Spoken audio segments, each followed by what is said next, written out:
Okay, so first things first. Yes, I know that this episode is late. My apologies. Anyways, let's begin the next episode of What If All of Ash's Pokemon Evolved. We are going to immediately start at the Goldenrod City Gym.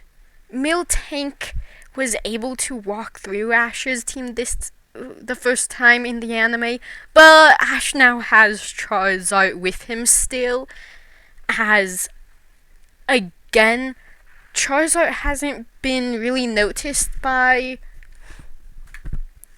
anyone, as Ash hasn't really used it in any battles except for against Volkner, which it lost. And in the anime, Charizard was brought to Charizard Valley simply because they heard of the Charizard with Ash, but that hasn't happened.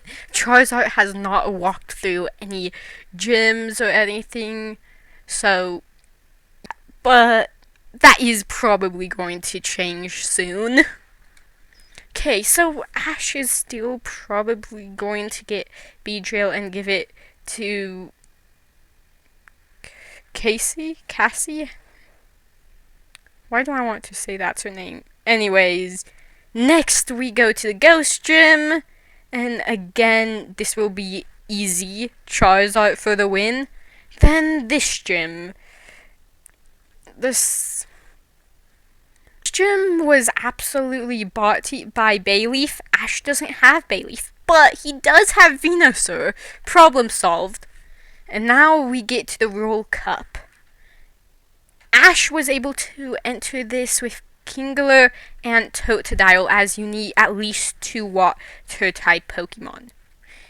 Guess what? He doesn't have no Crocodile in this, thanks to this little demon. So Ash is not gonna be able to participate. Now, another thing to notice is, due to Ash not having to retry his gym battle at Goldenrod City, they are also on this island a lot sooner than in anime. Okay, so they have a few extra days before the tournament starts, during which we discover that Whooper can be a drill sergeant, as it decides, you know what, this team isn't strong enough. So thus, we get a couple training episodes with Totodile being paired up with Poliwhirl. Now, we did skip the part where it evolved, as it originally evolved battling Ash for Totodile, but in this it did not. However, it was very close to evolving anyways, and I can easily envision it evolving in another episode. So, yeah, then Corsia against Staryu. And last, Whopper's going to do personal training with Psyduck, since it's going to take a bit more than just duel to get Psyduck to battle. Togepi is also going to try to join the excitement, and Whopper will keep an eye on Togepi too, simply to make sure it doesn't get hurt. Now, of course, with this, some of the Pokemon do start to get upset that they're working day in, day out, and Ash's Pokemon are sleeping on the beach. So, Whopper's gonna get them training as well. Charizard eagerly jumps on this, and of course is partnered with Venusaur. Houndour. That image is not working. Anyways, Houndour is paired with Noctowl, and I imagine these couple of episodes being more of get to know the Pokemon while they train and while they're relaxing.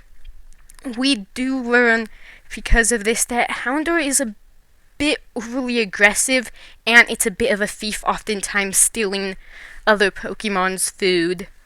Now, Whopper has an interesting solution to that. Oh, you took a bite of Noctowl's food? 20 dog equivalent of push-ups for you.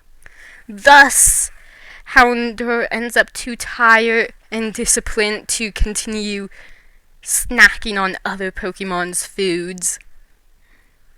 And Venusaur, also wanting to sort of solve this problem, does take note of how effective Whopper's strategy is. Okay, so with that, the Whirl Island battles can begin. So Misty will still win the first one the same way as in the anime. Mind you, it's a bit easier due to lots of extra training. Then, as Ash cannot be her second opponent, we're just going to do someone random with the roll of a dice. So, the other trainer's first Pokemon will be Vaporeon. Misty's going to send out her Croc. Now, Totodile is not the greatest battler, but it is pretty good at dodging and gets many good bites and even a couple of headbutts in before causing a draw with its Skull Bash. So both trainers sent out their next Pokemon. Misty has sent out Poliwhirl, while the other guy has sent out Dewgong. And this battle is close, as Dewgong ends up being almost impossible to hit. However, fortunately and eventually, Poliwhirl is able to step on accidentally its tail, causing the Pokemon to be unable to escape. And just barely, Poliwhirl wins the battle.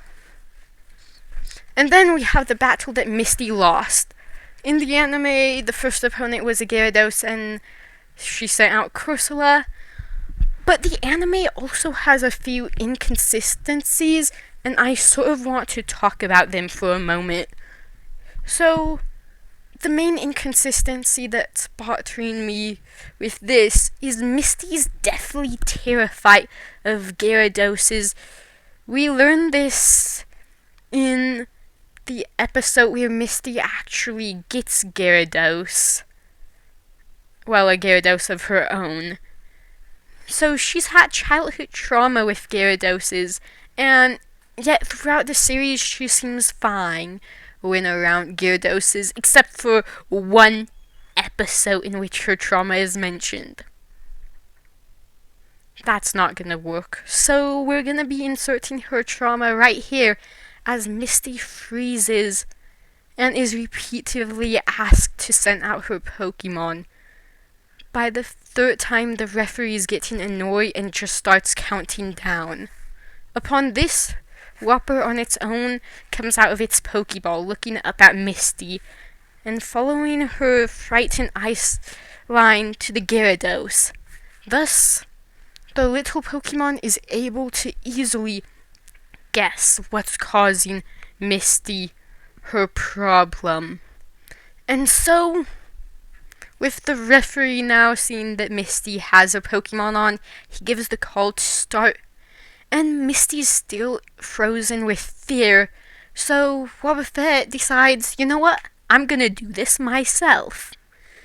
And if in case you've forgotten, this little guy knows Thunder Punch. More of Thunder Headbutt, really. But regardless of what you want to call it, Gyarados is done for. And so, as the second Pokemon is sent out, Misty is finally able to focus on the battle. And this is also going to be an easy fight, as Misty's young, small ace is on the field, and Earthquake is more than enough to stop this little guy. Thus, Misty makes a clean sweep and advances to the final round. So we don't actually know this person's team, so I'm gonna use a bit of imagination and a few plot reasons for their second member, but that's beside the point. What we do know is in this battle, he uses a Feraligatr. And seeing the powerful Pokemon, Misty goes for Golduck. not Golduck, Psyduck. Now, Psyduck is still pathetic. However, it seems that somehow Whopper's discipline and maybe a few things that Whopper also did has somehow gotten through to the duck. Not by much, seeing as how it still can't do nothing for the first half of this round, just taking hit after hit. But Psyduck does eventually get a really good headache, and while not being enough to take out Feraligatr, it does manage to land a pretty heavy confusion before being taken out. Misty knows that she's at a disadvantage, so who's better to call on than her small ace? Whopper is able to make quick work of the already weakened Croc with a simple Thunder Punch. And then we get their second Pokemon, the plot reason Pokemon. Ta-da! Mollycoco. Mollycoco? Why did I say it? Anyways, this Pokemon is actually a Hoenn native, thus meaning Misty has no idea what it is, and she says out loud, asking how he could use what's very obviously a grass type. Ludicolo is a grass and water type from Hoenn, and the stranger seems to take offense to Misty not knowing what that is, saying, "You call yourself a water specialist, but you've never been to Hoenn, the best place for water types?" He scoffs, and then the battle begins. Now, this battle is a hard one, as Little Whopper can land quite a few heavy hits, but Mega Drain is making this battle slowly become downhill for the little Pokemon. And then a School Bash sends Whopper down into the water. The little Pokemon doesn't want to fail its trainer, but it knows that it's not strong enough. This Pokemon, with its unique typing, is making it near impossible for the little guy to do anything super effective. Maybe if it was able to use Ice Punch and Thunder Punch together, it would be able to neutralize the grass typing and heavily damage the water typing. But how can it do that? Whopper knows a way. Suddenly, Ludicolo is falling on its ground, having been hit by a powerful electric and ice punch. And standing on Misty's side, a Quagsire, the evolved form of Whopper. So, Misty wins and gets the water pendant. Mystical water, anyone? And I see the next episodes going the same, with one difference. Before they return to mainland, Misty says goodbye. She has been thinking a lot on what she was told during the competition. And while she did beat that guy, he called Hoenn a water-type paradise. And as a water specialist, she feels that she must see it. So she has found a boat and she is going to be leaving. So, Misty's gone. And with that, we can jump straight into the next gym battle, with Pikachu, like in the original, taking out Magnemite, and being taken out by Steelix, and Charizard, unlike in the original, is able to place a flamethrower. Now, we do see here that Charizard is starting to get a teensy bit over cocky with its battling. This causes it to be hit in the back with a strong Iron Tail, but Charizard quickly reacts with a Seismic Toss, ending the battle and winning Ash the badge. That is the wrong badge. Okay, then we have Bulbasaur the Ambassador, except for it's Venusaur instead. And so Ash is going to be leaving it with Professor Oak. Then we have the racing episode. Ash doesn't have Bayleaf, so he's going to be forced to go with Tauros. And well, this does seem like a good idea. Unfortunately, the Raging Bull does not take much time to consider the human behind it. And with how fast Gary's Arcanine is, Gary actually wins this instead of Ash. But that is all I've got for today, so I hope you guys enjoyed this slightly late episode, and I'll see you all next time. Bye.